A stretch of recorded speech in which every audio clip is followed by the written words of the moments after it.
नमस्कार विद्यार्थियों।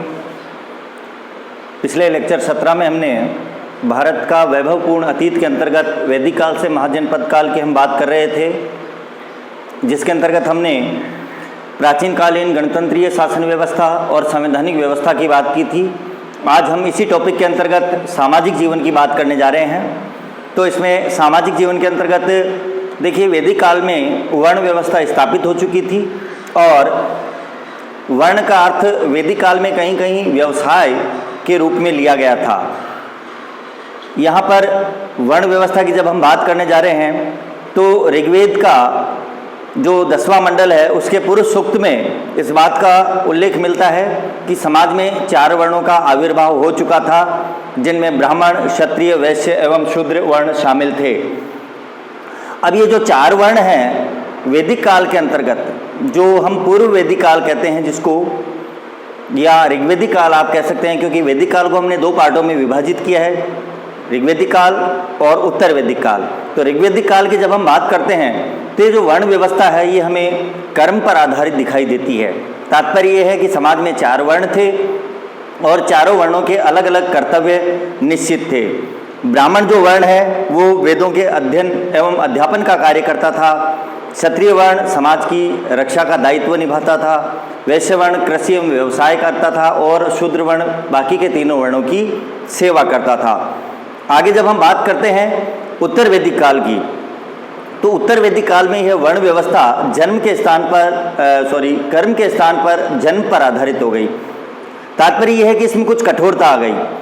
कर्म पर आधारित होने के कारण से ऋग्वेदिक काल में एक ही परिवार के व्यक्ति अलग अलग वर्णों के हो सकते थे। तात्पर्य यह है कि एक ही परिवार का व्यक्ति ब्राह्मण भी हो सकता था, वैश्य भी हो सकता था, शूद्र भी हो सकता था और क्षत्रिय भी हो सकता था, क्योंकि व्यवसाय बदलने पर वर्ण बदल सकता था। परंतु उत्तर वैदिक काल में यह वर्ण व्यवस्था जन्म पर आधारित होने की वजह से इसमें कुछ कठोरता आ गई और वर्ण बदलना लगभग नामुमकिन सा हो गया।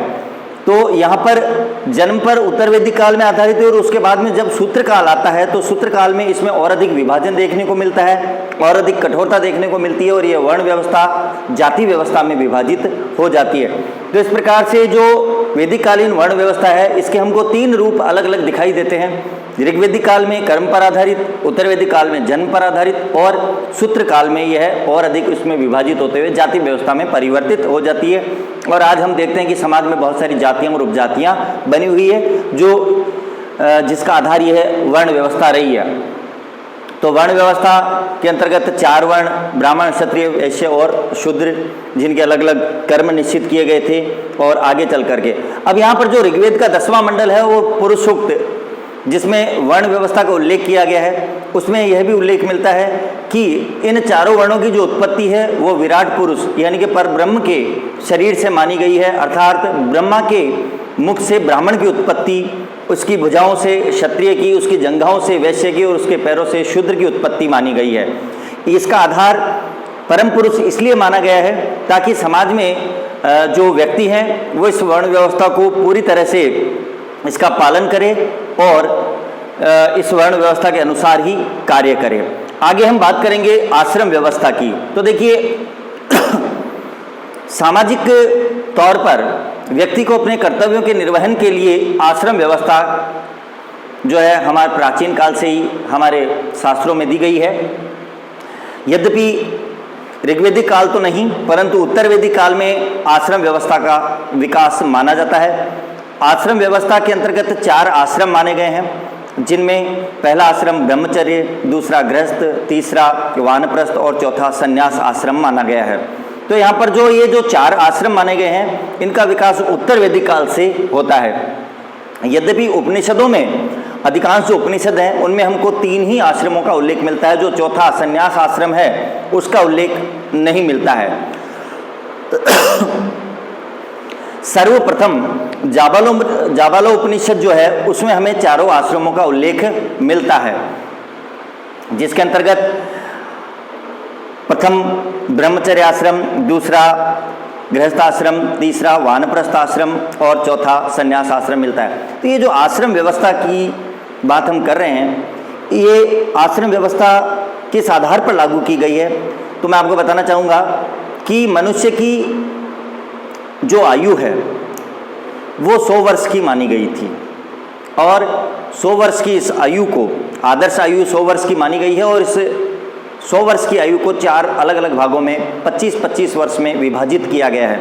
पहले प्रथम 25 वर्ष ब्रह्मचर्य आश्रम के लिए, दूसरे 25 वर्ष गृहस्थ आश्रम के लिए, तीसरे 25 वर्ष वानप्रस्थ आश्रम के लिए और चौथे 25 वर्ष संन्यास आश्रम के लिए। ये जो आश्रम व्यवस्था है ये इसलिए स्थापित की गई है ताकि मनुष्य अपने जीवन को सही रूप से अपने कर्तव्यों का उसमें पालन करते हुए व्यतीत कर सके। इन कर्तव्यों को निभाने के लिए ही, इनका पालन करवाने के लिए ही इन आश्रमों का विधान किया गया है। और ब्रह्मचर्य आश्रम में मनुष्य को 25 वर्ष तक शिक्षा का कार्य संपन्न करना होता है, गुरुकुल में जाकर उसे शिक्षा ग्रहण करनी पड़ती है। इसके पश्चात जो अगले 25 वर्ष हैं, यानी कि 50 वर्ष की आयु तक उसे गृहस्थ आश्रम में व्यतीत करना पड़ता है, जिसके अंतर्गत गृहस्थ के कर्तव्यों का वह निर्वहन करता है। और नेक्स्ट जो 25 वर्ष हैं वानप्रस्थ आश्रम के 75 वर्ष की आयु तक के, उसके अंतर्गत उसे गृहस्थ के कर्तव्यों को पूरा करने के पश्चात सामाजिक कर्तव्यों को पूरा करना पड़ता है और उसके बाद में वह अपनी आध्यात्मिक उन्नति के लिए और सांसारिक मोहमाया से मुक्त होने के लिए उसे संन्यास आश्रम में प्रवेश करना पड़ता है, जो उसके मृत्यु पर्यंत चलता है। अब आगे हम बात कर रहे हैं पुरुषार्थ की। तो देखिए, आश्रम व्यवस्था और पुरुषार्थ लगभग एक दूसरे से जुड़े हुए हैं। अभी हम इसकी भी बात करेंगे। पुरुषार्थ, आश्रम व्यवस्था के साथ साथ हमारे धर्म ग्रंथों में पुरुषार्थ की व्यवस्था भी की गई है और जिस प्रकार से 4 पुरुषार्थ हैं उसी प्रकार से 4 आश्रम भी रहे हैं। और ये जो 4 पुरुषार्थ हैं उनमें धर्म, अर्थ, काम और मोक्ष, ये 4 पुरुषार्थ शामिल किए गए हैं। और पुरुषार्थ का जो अर्थ होता है वो होता है मनुष्य के करने योग्य अर्थ या मूल्य, अर्थात ऐसे कार्य जो मनुष्य करे, अपने कर्तव्यों का पालन भली प्रकार से वो कर सके, सही रूप में जीवन को आदर्श रूप में व्यतीत कर सके, इसके लिए आश्रम और पुरुषार्थ व्यवस्था स्थापित की गई है। अब यहाँ पर हम देखते हैं कि 4 ही पुरुषार्थ हैं और 4 ही आश्रम हैं, तो ये एक दूसरे से जुड़े हुए हैं। कैसे कि देखिए, जो प्रथम आश्रम है ब्रह्मचर्य आश्रम, उसमें व्यक्ति अपने धर्म का पालन करता है, अर्थात शिक्षा ग्रहण करता है। जो दूसरा पुरुषार्थ है गृहस्थ, उसके अंतर्गत व्यक्ति अर्थ का अर्जन करते हुए, लेकिन अर्थ का अर्जन अर्थात आजीविका के लिए वो कुछ कमाता है और ये जो अर्थ वो अर्जन करेगा, जो अर्थ उसको प्राप्त होगा वो धर्म अनुसार ही होना चाहिए, अर्थात अपनी आवश्यकताओं से अधिक, न्यूनतम आवश्यकताओं से अधिक उसे अर्थ का अर्जन नहीं करना चाहिए, ये धर्म कहता है। तो धर्म अनुसार गृहस्थ आश्रम में वो अर्थ का अर्जन करते हुए अपने काम अर्थात अपनी जो सांसारिक इच्छाएं हैं उनकी पूर्ति करता है। और जो चौथा मोक्ष पुरुषार्थ है वो उसे उसकी जो वो पूर्ति करता है वो चौथे आश्रम संन्यास आश्रम के अंतर्गत करता है। मोक्ष का तात्पर्य यहाँ जीवन मरण के चक्र से मुक्त हो जाने से है। तो यहाँ पर देखिए किस प्रकार से आश्रम और पुरुषार्थ व्यवस्था एक दूसरे से जुड़ी हुई है। देखिए यहाँ पर जो धर्म है, धर्म इसमें वह सदाचार का पालन करता है, अपने कर्तव्य का पालन करता है और सद्गुण का पालन करता है। तात्पर्य कि सदाचार, कर्तव्य पालन और सद्गुण से धर्म जुड़ा हुआ है। इसके अतिरिक्त जो अर्थ है, अर्थ से तात्पर्य यहाँ पर है भौतिक समृद्धि का उपभोग, अर्थात मनुष्य अर्थ के माध्यम से अपनी भौतिक समृद्धि अर्थात जो भौतिक इच्छाएं हैं उनकी पूर्ति करता है, उनका उपभोग करता है। और जो काम है, जो तीसरा पुरुषार्थ है, उसके अकॉर्डिंग भौतिक सुख समृद्धि की अभी हमने बात की थी कि धर्मानुसार अर्थ का अर्जन करते हुए काम अर्थात अपनी भौतिक इच्छाओं की पूर्ति करता है।